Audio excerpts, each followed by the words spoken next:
안녕하십니까. 이 시간에는 중학교 사회 2 국민경제와 국제거래 단원 중 물가와 실업에 대해 간단히 학습하도록 하겠습니다.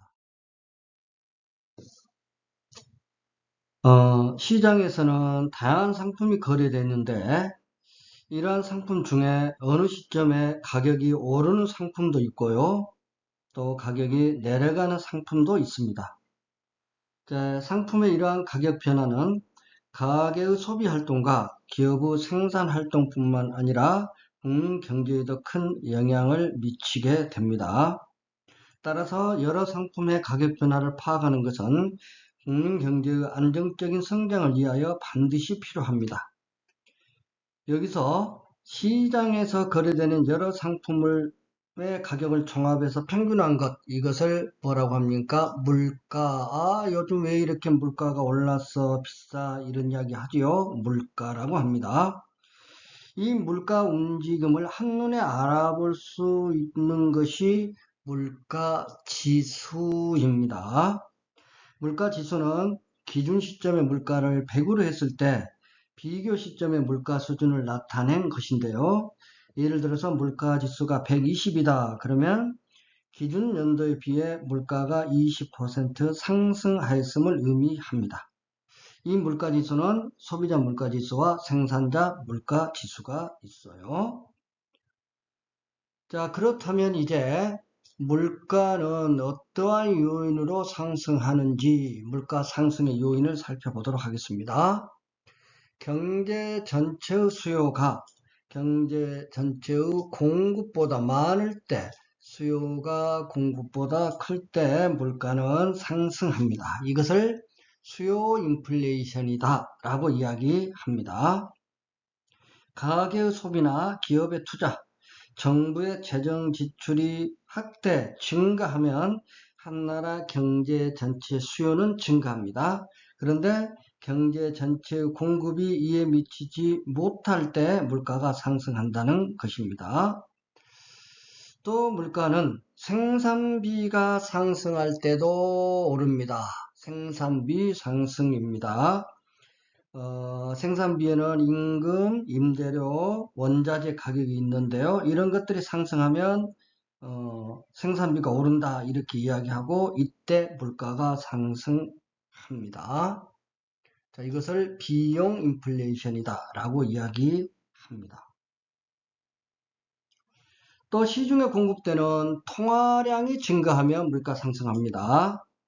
통화량이 증가하면 소비나 투자가 활발해지고 통화량이 증가하면 화폐 가치가 하락하죠. 그래서 물가가 상승합니다. 또 공공요금이 인상될 때도 물가는 상승합니다. 자, 물가 상승의 요인 정리해 두세요. 경제 전체의 수요가 경제 전체의 공급보다 많을 때, 생산비 상승할 때, 통화량 증가할 때 물가는 상승한다. 이렇게 꼭 정리를 해두기 바랍니다. 자, 먼저 인플레이션이라는 용어요. 인플레이션은 물가가 지속적으로 오르는 현상을 말합니다. 자, 물가가 상승하면, 인플레이션이 발생하면은 어떤 상황이 벌어지는지 살펴보게요. 자, 인플레이션이 발생하면은 먼저 화폐 가치가 하락합니다. 떨어집니다. 이 말은 일정한 금액으로 살 수 있는 재화와 서비스 양이 줄어든다는 것입니다. 자, 이것을 구매력 감소다. 구매할 수 있는 힘, 구매력이 감소다. 이렇게 이야기를 합니다. 예를 들어 보면은요, 자금이 1,000원, 용돈이 1,000원이, 만원이 있습니다. 만원이 있습니다. 이때 아이스크림 한 개 가격이 1,000원이라면은 이 만원 가지고 몇 개 사요? 10개 살 수 있지요? 그런데 물가 상승, 아이스크림 가격이 2,000원이 됐어요. 그럼 똑같은 만원으로 몇 개? 5개밖에 살 수가 없다는 것입니다. 만원으로 살 수 있는 아이스크림이 10개에서 5개로 줄어들었지요. 그만큼 화폐의 구매력이 감소했다. 이렇게 이야기할 수가 있겠습니다. 알겠는가요? 또 물가가 상승하면은 저축이 감소합니다. 저축이 감소합니다. 실물 자산의 가치는 어떨까요? 상승합니다. 실물 자산, 건물, 토지입니다. 실물 자산의 가치는 상승하게 되고요. 수출은 감소합니다. 수출이 감소하면 수입은 어때요? 증가한다. 그래야 되겠죠. 국내 물가가 상승하면 우리나라 상품의 가격이 비싸지죠. 그렇기 때문에 수출은 감소하게 되는 것입니다. 이해되지요?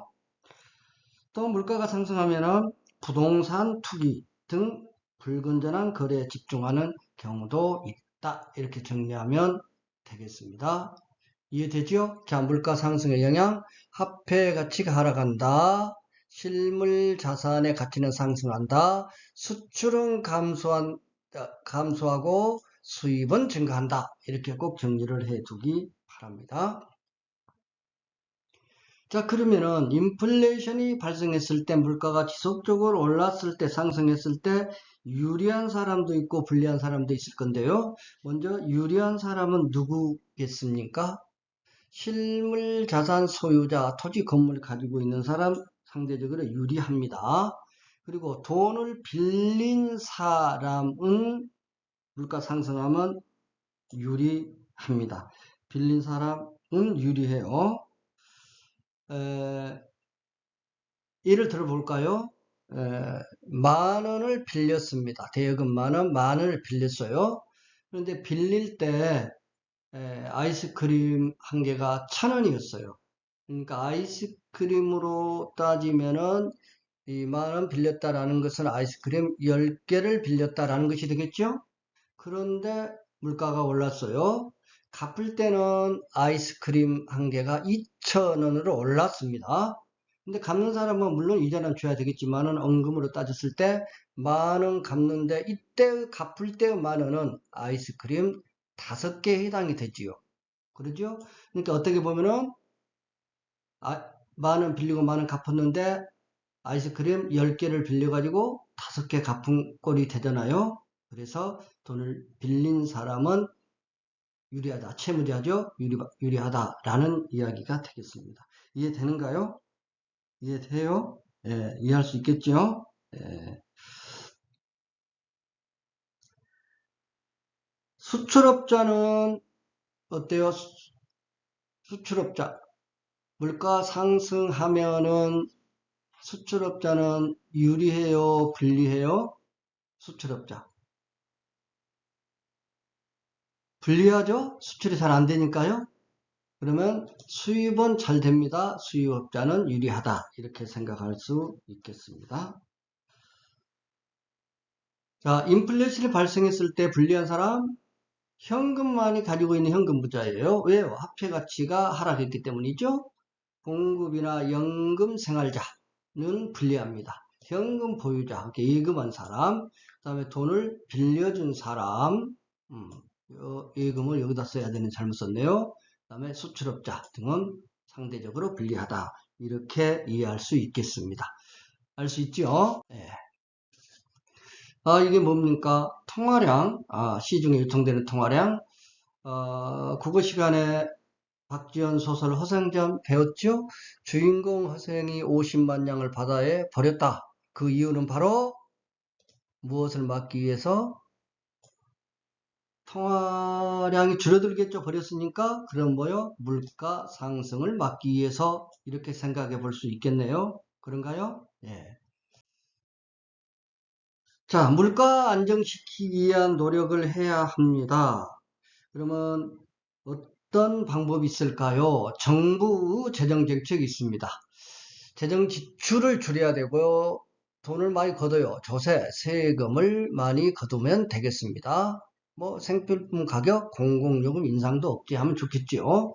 중앙은행의 통화정책도 들 수 있는데요. 통화량을 걷어들이고 시중은행의 이자율을 높이면 많은 사람들이 저축하겠죠? 저축을 유도합니다. 기업은 경영과 기술 혁신을 통해 생산의 효율성을 높이면 좋겠고요. 소비자는 건전하고 합리적인 소비 생활을 하면 좋겠습니다. 그러죠? 예, 알 수 있는 내용들이고요. 자, 이제 실업으로 넘어가지요. 실업. 자, 실업이란 뭐냐? 일할 능력과 뜻, 의사가 있는데도 일자리를 구하지 못하는 상태를 실업, 이렇게 이야기합니다. 자세히 볼까요?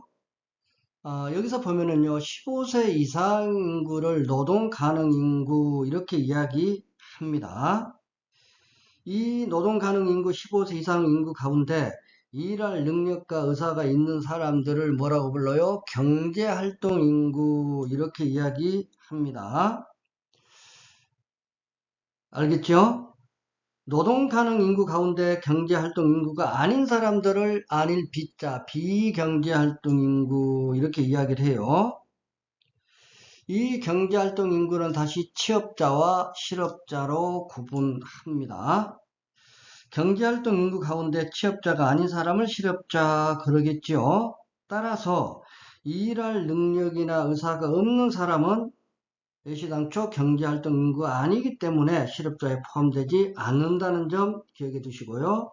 다시 말하면 어린이, 노약자, 학생, 전업주부, 구직 포기자는 실업자에 포함되지 않습니다. 알겠죠? 네.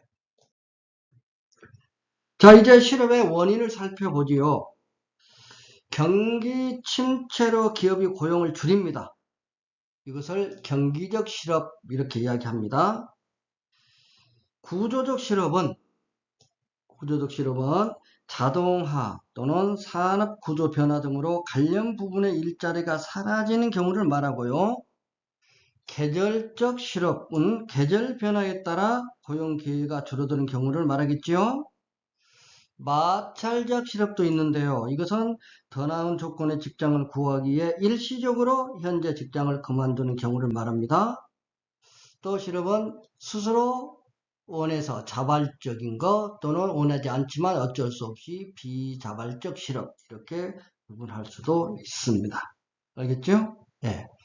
자, 이제 실업의 영향입니다. 여기 간단합니다. 읽어보면 알아요. 개인적 측면에서는 어때요? 소득 감소로 생계가 곤란해. 먹고 살기 힘들다라는 이야기예요. 당연히 자아 실현의 기회, 자아 존중감 박탈되고요. 사회적 소속감도 잃어버리고요. 이런 영향이 있겠죠? 사회적 측면에서는 사회 전체의 노동력이 낭비되는 면이 있고요. 또 빈곤이 계속 확산되고 이 경제적인 문제로 가족이 해체되는 경우도 있지요. 또 생계형 범죄가 증가한다. 이러한 부정적 측면이 있겠습니다. 그리고 국민경제 측면에서 가계의 소득이 감소하니까 물건을 잘 안 사요. 소비를 잘 안 씁니다. 소비 활동이 위축돼요. 그러면은 잘 물건 팔리지도 않는데 기업에서는 물건 생산할까요? 별 생각이 없겠지요? 기업의 생산 활동과 투자가 위축돼요. 그래서 다시 경기가 침체돼요. 그러면 가계 소득은 감소돼요. 이게 악순환이 반복된다. 이렇게 볼 수가 있겠습니다.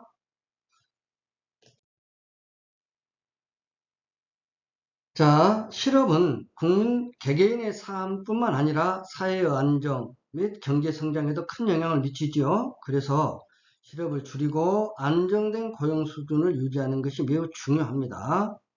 자, 그러면 고용 안정을 위한 노력에는 뭐가 있는지 볼까요? 자, 정부에서는 재정 지출을 확대하고요. 당연하죠.